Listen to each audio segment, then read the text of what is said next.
امروز میخوایم بررسی کنیم که رسیدن به خواسته هامون چجوریه. ببین، ما آدم ها فکر میکنیم رسیدن به خواسته اینطوریه که اوکی، من الان دارم یه هدفی رو دنبال میکنم، دارم تلاش میکنم برای رسیدن به هدفم و الان که دارم تلاش میکنم باید برسم. قطعا این مدلی نیست. ببین، وقتی ما یه هدفی رو تعیین میکنیم، برای اینکه به اون هدف برسیم باید یه سری کارها انجام بدیم. اول اینکه هدف خیلی مهمه، اینکه اون هدف چقدر برای من ارزش داره، من چقدر میخوام به اون هدف برسم، چقدر اشتیاق سوزان در من وجود داره که من بخوام به اون هدف برسم. در راه رسیدن به اون هدف من چه بهایی من پرداخت میکنم. آیا اگر نیاز باشه از تفریح هم، از با دوستان بیرون رفتن، از خورد و خوراکم، از لباس خریدنم میزنم. و اینو باید بدونیم که این دائمی نیست. وقتی من میخوام به هدف اصلی برسم، میگم 1 سال زمان دارم که به هدفم برسم. برای خودم زمان تعیین میکنم. میگم اوکی، این هدف من 1 سال است یا 2 سال است یا 5 سال است. اگر بخوای به من بهتر تبدیل بشی، خب این یک پروسه یه مقدار طولانی تره، ولی در راستای رسیدن به من بهتر خودت نیازه که یه سری اهداف، مثلا یه شغل مناسب، یه مهارت جدید، میخوای زبان یا آزمون آیلتس میخوای بدی، آزمون آیلتس رو میخوای مثلا نمره بالا بگیری، این چه هدف کوتاه مدتی که مثلا من 1 ساله یا 6 ماهه میخوام بگیرمش. مثلا میخوام مهاجرت کنم، من 1 سال زمان میذارم تا ببینم کجا باید برم، کجا خوبه، کجا خوب نیست و برای این کار وقت باید بگذارم. اینجوری نیست که اوکی من الان میخوام آیلتسمو بگیرم، روزی 1 ساعت میخونم بس دیگه. نه، قطعا اینجوری نیست. و وقتی ما میخوایم به اون هدف اصلیمون برسیم، اینو باید بدونیم بالا پایین داره. اینجوری نیست که من چون دارم تلاش میکنم باید برسم. وقتی یک برنامه ریزی مشخصی داری برای رسیدن به هدفهات، تازه اولین گام رو برداشتی، یعنی اولین گامت که هدف تعیین شد، تموم شد، حالا تو میای برنامه ریزی میکنی. اوکی، من میخوام 1 ساله، یه 2 ساله، یه 6 ماهه به این هدف برسم. طبق هدفت برنامه ریزی میکنی. وقتی برنامه ریزی کردی، پله بعدی وجود داره، انجام دادن اون برنامه‌ای که تو ریختی. یعنی تو برنامه ریزی کردی، باید طبق برنامه جلو بری و باید استمرار داشته باشی. اینکه دنبال انگیزه باشی، امروز حوصله دارم، امروز حوصله ندارم، امروز میخوام اینا جوابگو نیست. یعنی تو نمیتونی با این ریتم بری جلو. تو باید هدف، برنامه ریزی، استمرار، صبر صبر صبر توی برنامه‌ات قرار بدی برای رسیدن به خواستت. و این خیلی مهمه که تو چه هدفی رو داری بر خودت در نظر میگیری.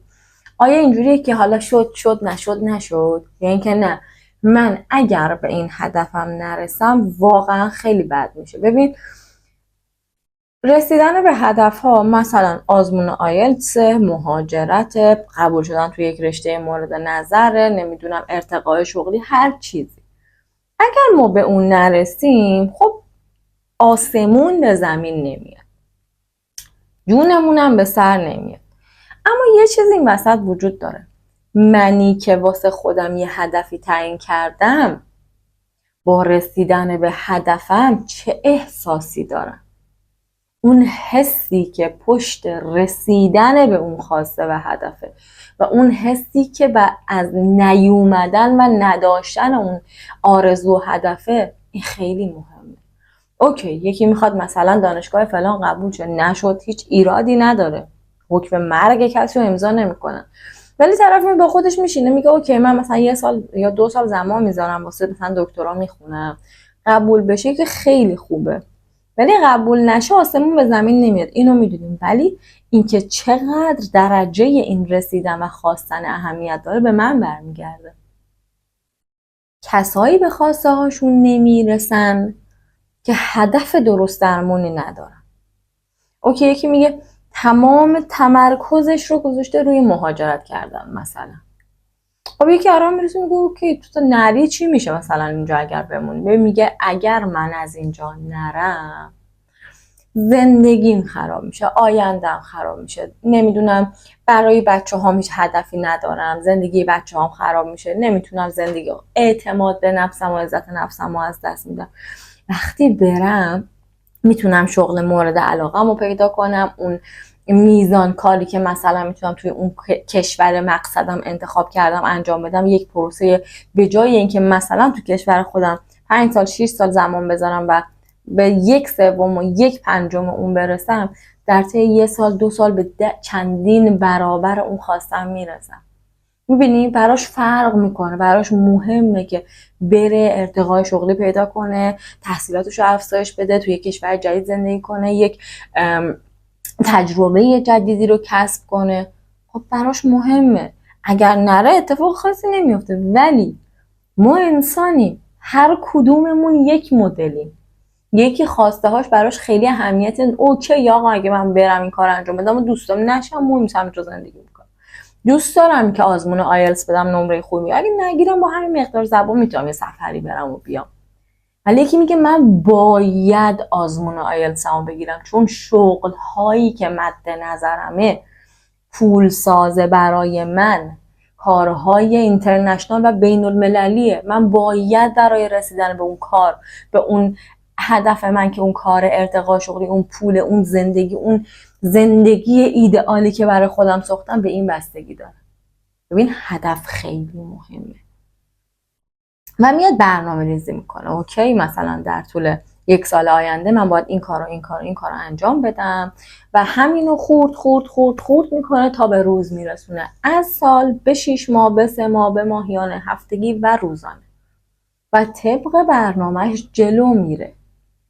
شما انقدر باید هدفت برات محکم و مهم باشه، نباید بذاری این اتفاقهایی که توی حالا اطراف داره میفته، اون خوراکهایی که دارن به ذهنت میدن که حالا مهمم نیست، اگر نشد حالا یه کار دیگه میکنی، این به تو بستگی داره. خیلی از افراد هستن که مثل ما تو جامعه ما دارن زندگی میکنن ولی انقدر هدف براشون مهمه نمیتونن صبوری کنن که نرسن. واسه نرسیدن دارم میگم. باید. من خودم یکی از اونایی هستم که بایدم. به خودم دارم خیلی فشار میارم. 1 برای من بهترم، 2 برای رسیدن به اهدافم. دوست دارم یه سری کارها رو انجام بدم، دوست دارم که جهان رو با وجود خودم جای بهتری بکنم.